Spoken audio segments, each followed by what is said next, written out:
यदि तुम्हारे अंदर खुद को बदलने की ताकत नहीं है तो तुम्हारा कोई अधिकार नहीं है कि तुम भगवान को या भाग्य को दोष दो।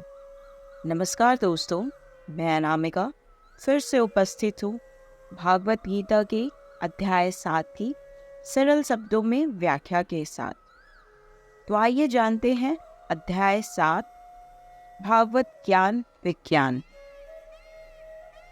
अध्याय 7 की शुरुआत होती है श्री कृष्ण के वक्तव्य से।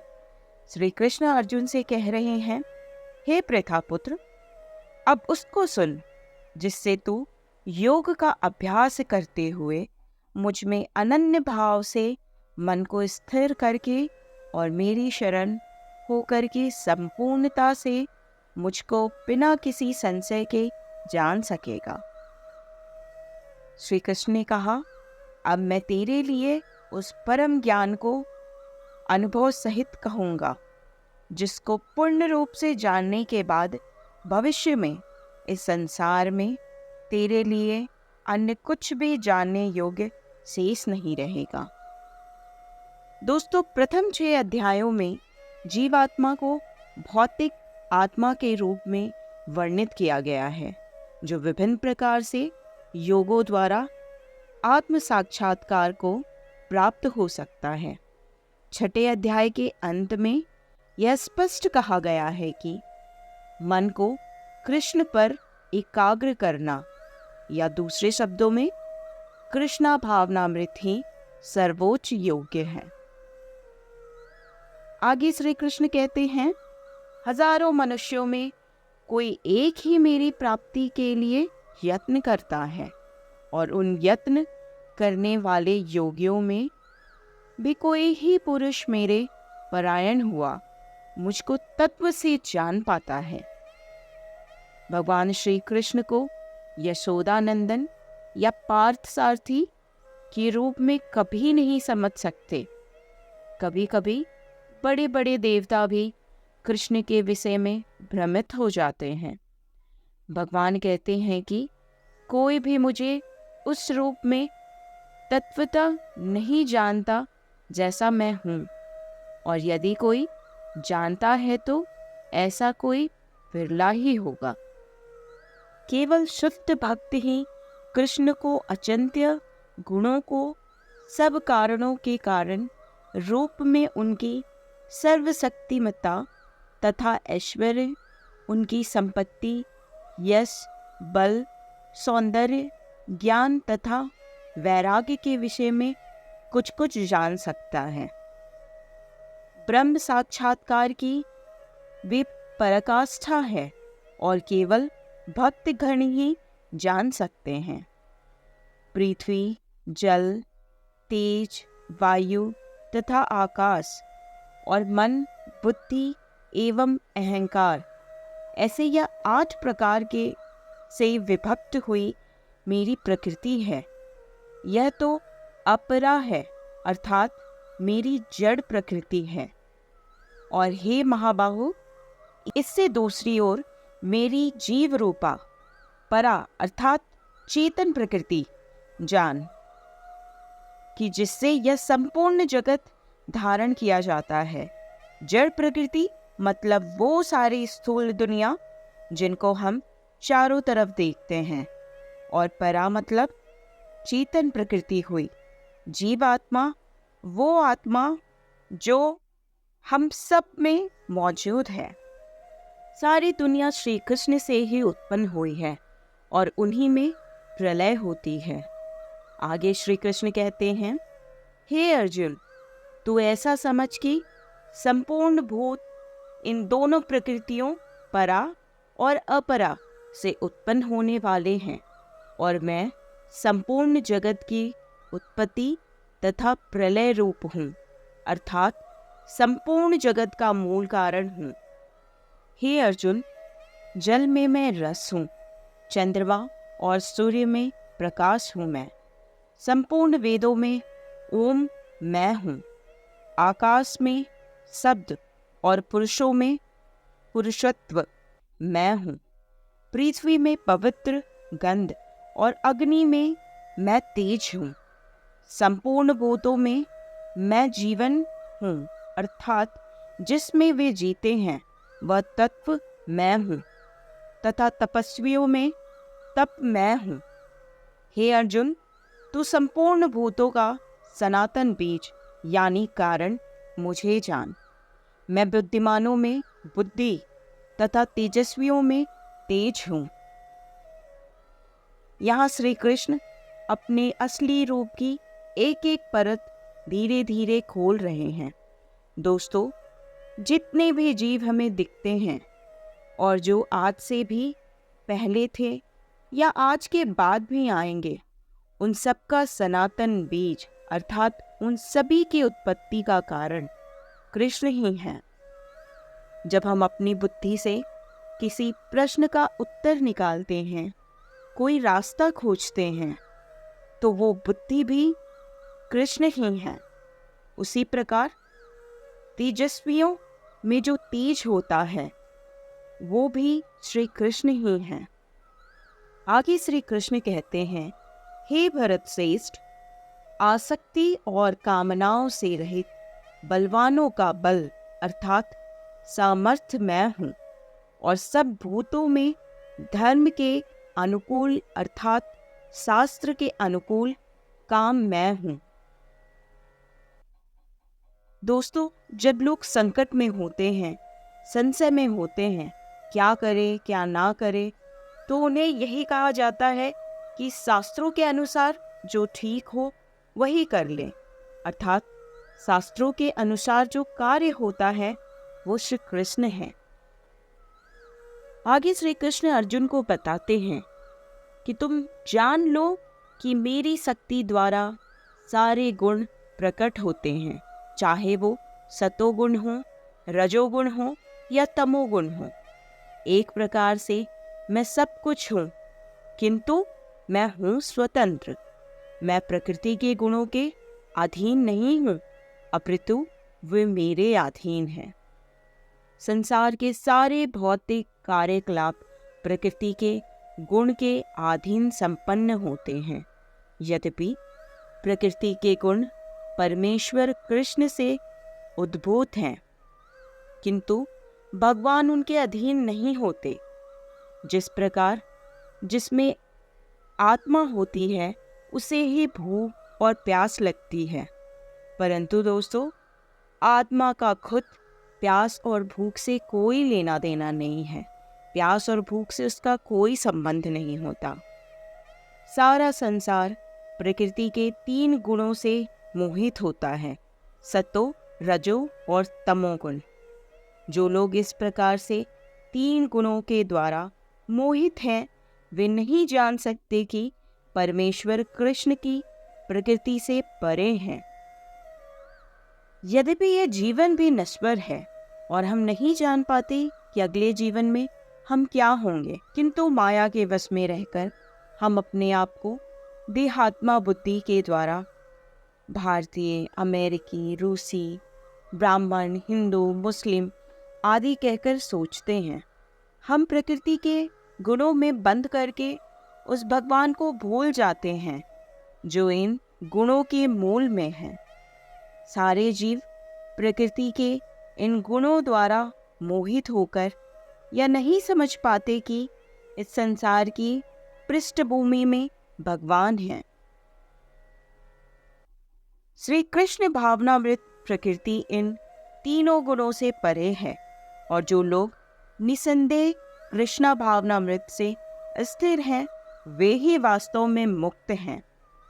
यह अलौकिक अर्थात अति अद्भुत त्रिगुणमयी मेरी माया बड़ी दुस्तर है, परंतु जो पुरुष केवल मुझको ही निरंतर भजते हैं, वे इस माया को उल्लंघन कर जाते हैं, अर्थात संसार से तर जाते हैं वे लोग।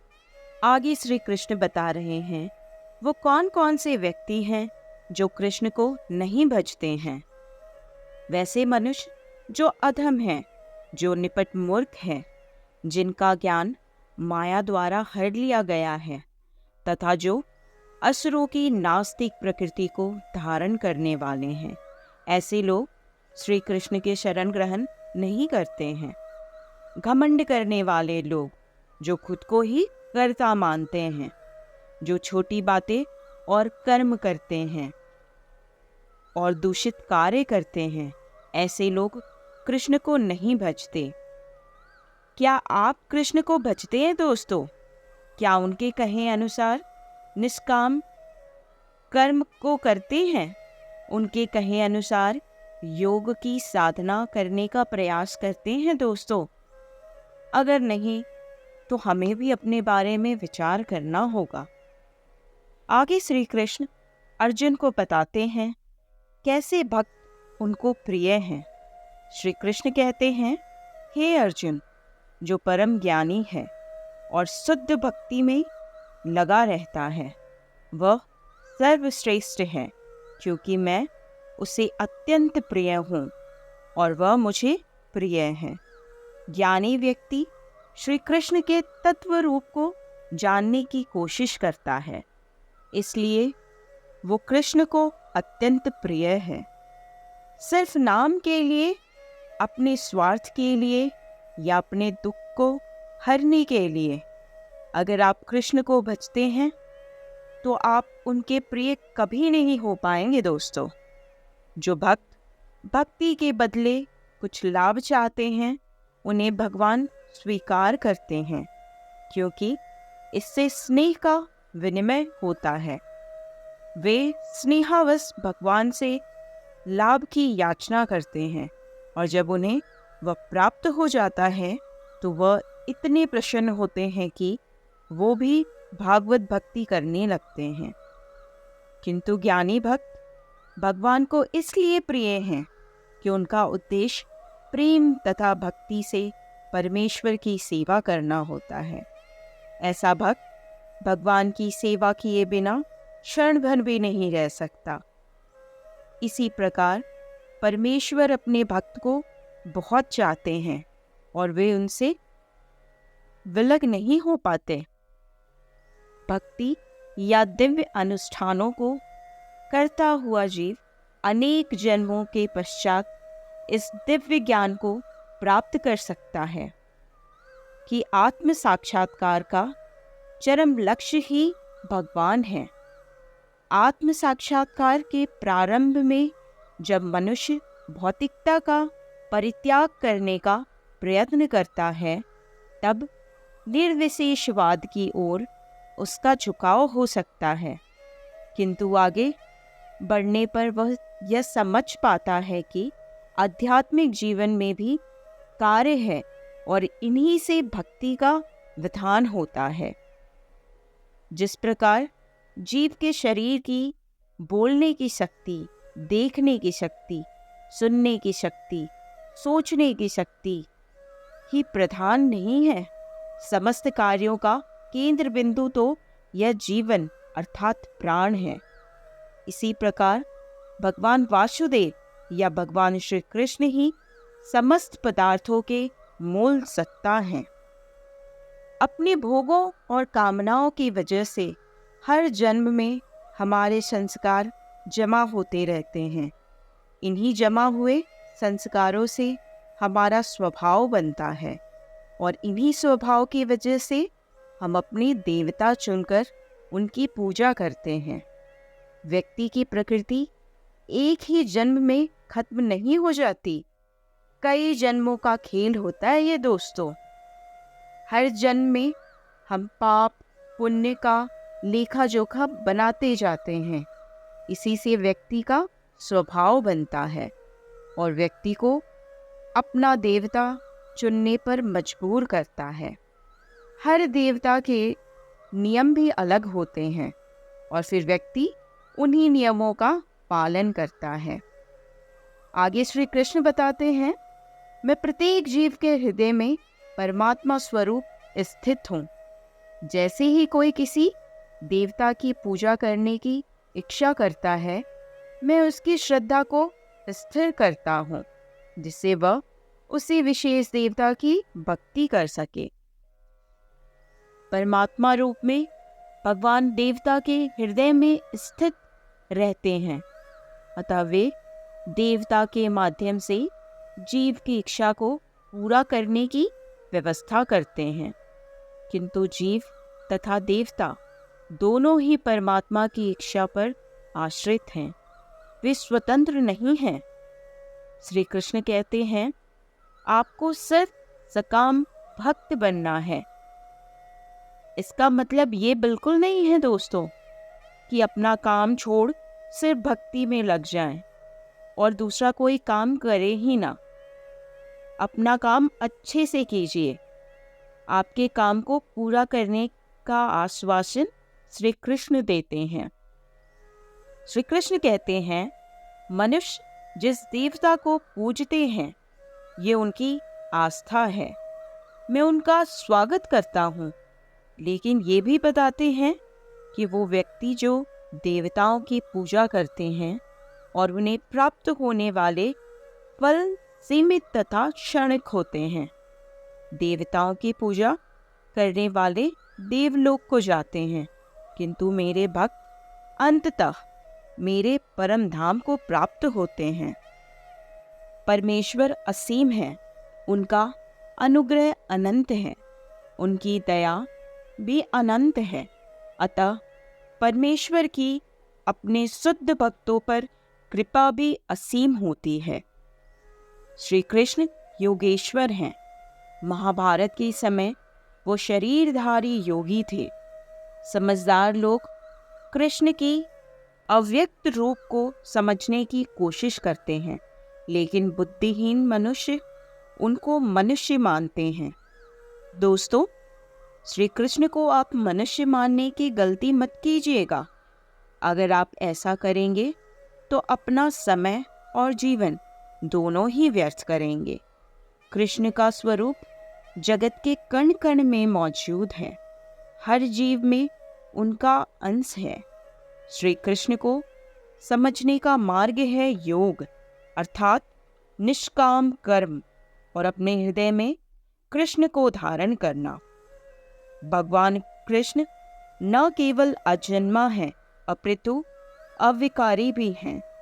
वे सच्चिदानंद रूप में और उनकी शक्तियां अक्षय है। हे अर्जुन, भगवान होने के नाते मैं जो कुछ भूतकाल में घटित हो चुका है, जो वर्तमान में घटित हो रहा है और जो आगे होने वाला है, वो सब कुछ जानता हूँ। मैं समस्त जीवों को भी जानता हूँ, किंतु मुझे कोई नहीं जानता। जिस प्रकार भौतिक जगत में हम सूर्य को देखते हैं, बादलों को देखते हैं और विभिन्न नक्षत्र तथा ग्रहों को देखते हैं, आकाश में बादल इन सबों को अल्पकाल के लिए ढक सकता है, किंतु यह आचरण हमारी दृष्टि तक ही सीमित होता है। सूर्य, चंद्रमा तथा तारे सचमुच ढके नहीं होते हैं। इसी प्रकार माया परमेश्वर को छिपा नहीं सकती दोस्तों। वे अपनी अंतरंगा शक्ति के कारण अल्पज्ञों को दृश्य नहीं होते। करोड़ों पुरुषों में कुछ ही सिद्ध बनने का प्रयत्न करते हैं और सहस्त्रों में सिद्ध पुरुष में से कोई एक भगवान कृष्ण को समझ पाता है। कृष्ण भावनामृत के बिना वह भगवान श्री कृष्ण को समझ ही नहीं सकता। ऐसी क्या वजह है कि कोई भी श्री कृष्ण के वास्तविक स्वरूप को जान नहीं पाता? वो इसलिए दोस्तों, क्योंकि हम सब इच्छा तथा घृणा से उत्पन्न द्वंद्व से मोहग्रस्त हैं, या मोह ही हमें अज्ञानी बनाती है। किसी से प्यार, किसी से झगड़ा, किसी का बुरा चाहना या किसी के लिए सब कुछ कर देना, इच्छा और द्वेष के कारण है ये सब। इनमें चलकर हम सब क्या इस दुनिया की सच्चाई को जान पाएंगे? हमें इन सब से बाहर निकलना होगा। अपने अंदर की इच्छा और द्वेष को समाप्त करना होगा, तभी हम सब कृष्ण के स्वरूप को जान पाएंगे।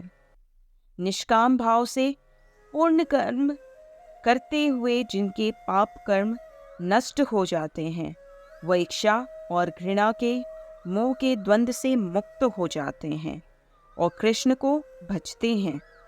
इन भावों के खत्म होने पर कृष्ण का भाव आता है और फिर आप श्री कृष्ण के बेहद पास हो जाते हैं, उनके स्वरूप को जानने के। तो दोस्तों, यहाँ ध्यान देने वाली बात ये है कि श्री कृष्ण ने दुनिया छोड़ने को नहीं कहा है, ना ऐसा कहा है कि घर बार छोड़कर संन्यास ले लो, बल्कि उन्होंने इसे ढोंग और पाखंड बताया है। श्री कृष्ण ने कर्म करने को कहा है, सच्चाई जानने को कहा है, अपनी शरण में आने को कहा है। वो व्यक्ति मेरी शरण में आके जन्म और मृत्यु की जो व्यक्ति मेरी शरण में आके जन्म और मृत्यु से मुक्ति पाने के लिए यत्नशील रहते हैं, वे व्यक्ति ब्रह्म को, संपूर्ण अध्यात्म को, कर्म को जान पाते हैं। मरने और जन्म लेने के चक्कर में तो सब फंसे हैं, परंतु आपको अगर ब्रह्म की सच्चाई जानना है तो इससे ऊपर उठना होगा। राग, द्वेष और मोह से आक्रांत मनुष्य मुझे कदापि नहीं जान सकता, किंतु राग, द्वेष, मोह से रहित होकर जो नित्य कर्म से चिंतन करते हुए जन्म मरण से छूटने के लिए प्रयत्नशील हैं, वे पुरुष संपूर्ण रूप से मुझे जान लेते हैं। वे संपूर्ण ब्रह्म को, संपूर्ण अध्यात्म को, संपूर्ण अधिभूत को, संपूर्ण अधिदैव को, संपूर्ण कर्म को और संपूर्ण यज्ञ के सहित मुझे जानते हैं, अर्थात फिर कभी वे विस्मृत नहीं होते। तो दोस्तों, ये थी 7वें अध्याय की व्याख्या। इसमें श्री कृष्ण ने बताया है कि वे 3 गुणों से परे हैं, कौन उन्हें जानता है और कौन उन्हें नहीं जानता। अपनी स्वयं की महिमा के बारे में बताया है। इस जगत और उस जगत के ज्ञान और विज्ञान के बारे में श्री कृष्ण ने हमें बतलाया है। दोस्तों, अगर इस व्याख्या में मुझसे कोई त्रुटि रह गई हो तो मैं क्षमा प्रार्थी हूँ। तो फिर आपसे मुलाकात होगी अगले अध्याय की संपूर्ण व्याख्या के साथ। धन्यवाद दोस्तों।